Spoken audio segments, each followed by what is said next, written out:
Let's now talk about some of these contributing factors in a little bit more detail. And I want to start with substance abuse or substance use or whatever you want to call it.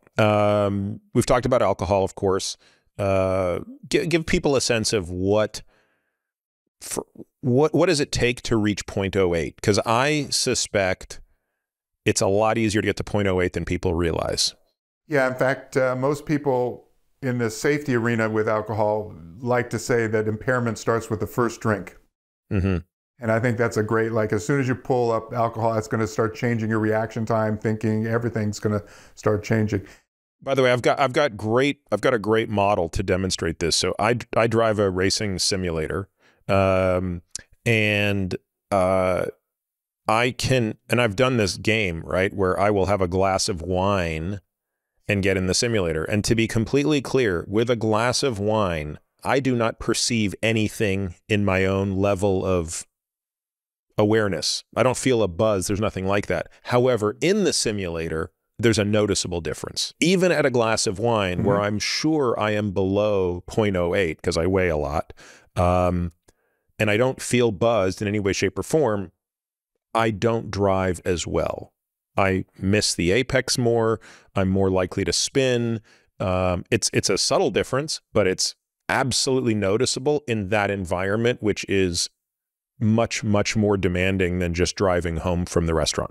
So, but as a general rule, for someone, you know, my size, I've never taken a breathalyzer test, so I don't actually even know what 0.08 is. So for you, that's going to be 2 to 3 beers and 1 good shot of hard liquor. Over what period of time? Within 1 to 2 hours.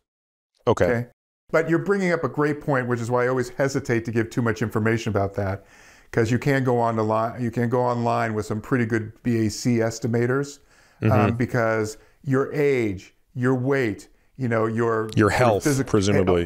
Exactly. All of those things, whether, again, it's less alcohol content in beers and other wine, you know, versus, again, hard liquor stuff. Over the time course you were just about, did you eat and what did you have in your stomach when you eat? It's like, there's so much there.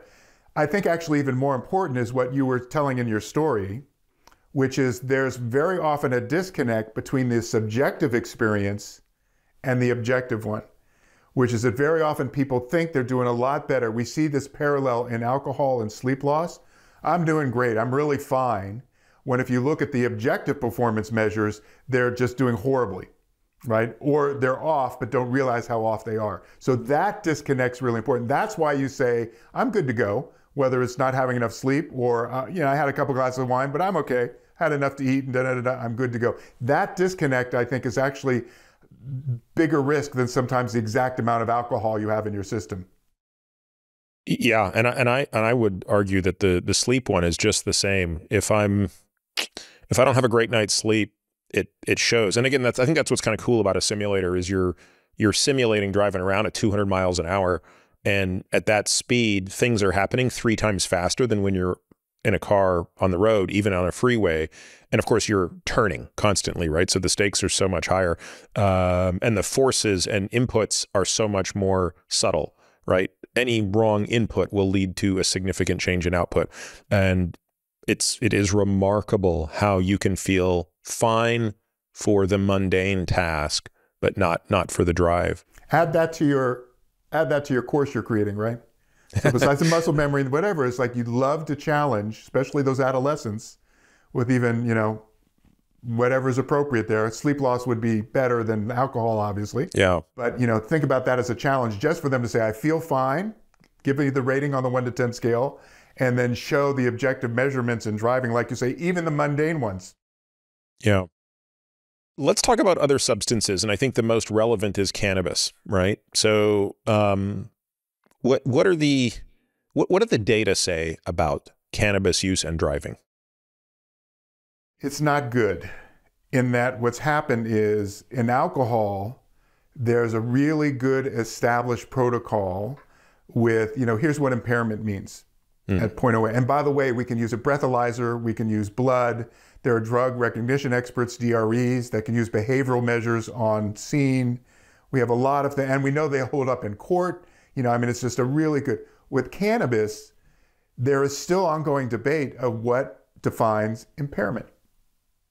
And so if you can't even get that defined, and then you have no roadside kinds of measures, and it's harder, as you know, whether you're using, breath, hair, all these other things that people are trying to do, it ends up, well, it sticks around in your system longer, or it can be in the follicles for this long. It's like there is no good measurement. So we don't have the impairment definition.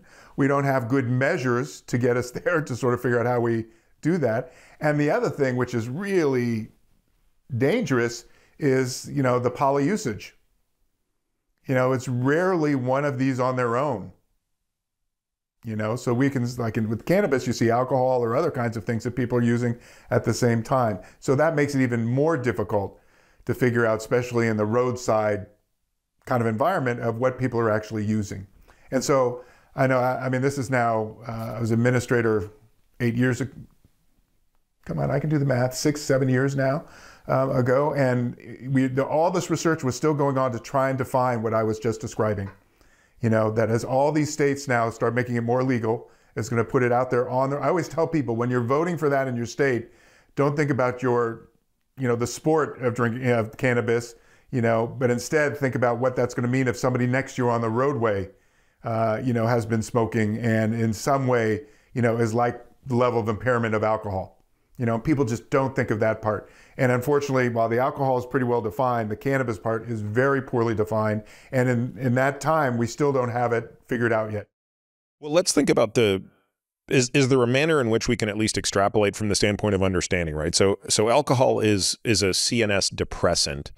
And I guess at the risk of just talking through something that seems self-evident, what is the mechanism by which you think ethanol is contributing to mistakes?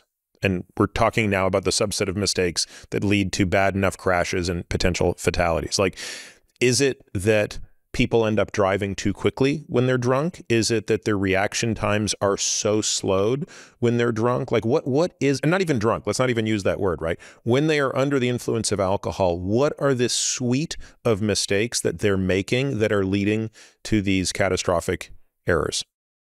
So I think the two big categories are any performance-related ones, which are degraded or impaired. So that would be sustained attention, reaction time, decision-making.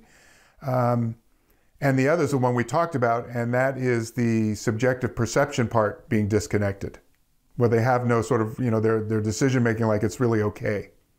So we know basically, with alcohol, all those CNS things that you were talking about are going to be, again, be degraded or impaired in some way. And I talk about this the same way with fatigue. It's sort of like, and I'll just use that as the example for the moment, but there's this like continuum. Everyone is like, you're asleep here, you're awake over here, but the alertness in between is a continuum, right? And so I think most people would absolutely agree, being asleep at the wheel, not good.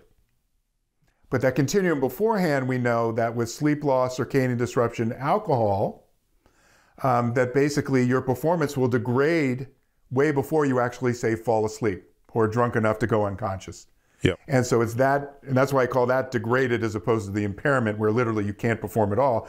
But at least in the sleep realm, we can see 50% reduction in your decision-making, 30% reduction in your memory. We can see 50 to 75% increase in your reaction time.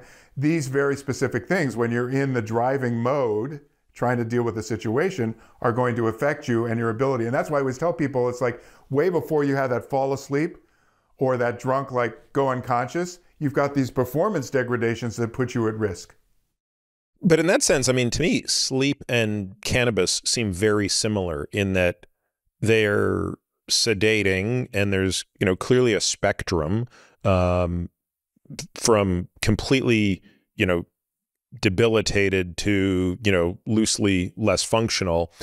And there's no real way to measure it directly in the way you can use a breathalyzer for alcohol. So are there differences between how we view drowsiness due to sleep deprivation or sleep interruption and cannabis use, which again, I'm just bringing up cannabis, not because it's the only other substance out there besides alcohol, but because, as you said, it's becoming more and more ubiquitous. And I think I think there's a belief on some level, maybe somewhat warranted, that, you know, it could be less toxic than alcohol. I think a lot of people are turning to cannabis now over alcohol. And I wonder if there are unintended consequences of that with regard to this domain. Well, and I'm in complete agreement with you there, which is that I think, you know, it remains hypothesis, but with everything we know about how physiology in the brain and things work, it's got to be, right? We just haven't, and I try and play, it's like we may not be able to quantify it quite yet, but here's a comment I often make about sleep loss and circadian disruption. When you lose sleep, you disrupt the clock, all aspects of human capability are degraded or impaired in some way. So I mention that because a new study comes out and says, oh, we just linked this now to cancer in a new way or immune function in a new way. And I'm kind of like, okay, so now we have more data and we can be more exact in certain areas. Good thing. But the overall comment holds, which is kind of what you're saying here too, which is that everything we know about how cannabis works in the brain, how it's going to affect us physiologically, performance-wise, we know that's not going to improve things. It's going to degrade them. And while we may get better at quantifying how bad that is, let's be clear, it's not a good thing for driving under the influence of that, right? So I think that's what's going to happen here is that we will get there. There's some great people at NIH and other places that are working on how to get that impairment level defined, to think about what the test could be, et cetera. We'll get there. Took, you know, a decade or two, frankly, to get the alcohol ones in the way they are now. We'll get there. But for the moment, let's be, you know, clear. Everything we know is that's a negative. It's not a positive, and we may get better at it, but it's still not going to improve things in some way. So, and again, I agree with you. I think the sleep part, and I'll just make another general comment, which is I think the sleep part that's interesting. Everyone sleeps, they think they're an expert. And it's kind of interesting that everyone is like, yeah, I've lost some sleep and, you know, I'm still here, I'm fine, etc. Whereas again, people will think about alcohol and cannabis, you know, that's more of a choice. And by the way, I don't drink or I don't do this, etc. No one's ever going to say, yeah, I think that sleep thing, I just stopped it. You know, I just don't do it. So that's a requirement, right, for just our existence. And so it's slightly different that way. Are there any other prescription drugs that play a significant role in this? I mean, the obvious ones that come to my mind would be benzodiazepines, but is there any other class of drugs that frequently enough show up on the impairment side of the equation? Well, and thank you for bringing this up because, you know, drunk, drugged, people always think of cannabis, etc., but that includes prescription medication and over-the-counters. So any antihistamine that makes you drowsy, any sedating antidepressant, any sedating antidepressant, trazodone gets used for things, right? I mean, any one of those that you're taking, you know, has the potential to affect your, you know, sleepiness, alertness level when you're actually driving. So I'm glad you brought that up because everyone thinks of the big ones. You know, it's alcohol for sure, cannabis we got to start talking about, but these others, you think about it, prescription, you know, it's something you don't want to just read the label. You want to talk to your healthcare provider about that and see how much could that affect me, and the over-the-counters as well. Those are all big issues. And again, it's the polypharmacy. You see that a lot, that there's multiple things, but trying to pull out exactly what they were, that's often after the fact. Post hoc, you go, interview people and say, oh yeah, it's allergy season. And are you taking the one that's sedating or are you taking the one that's the non-drowsy version of it, right?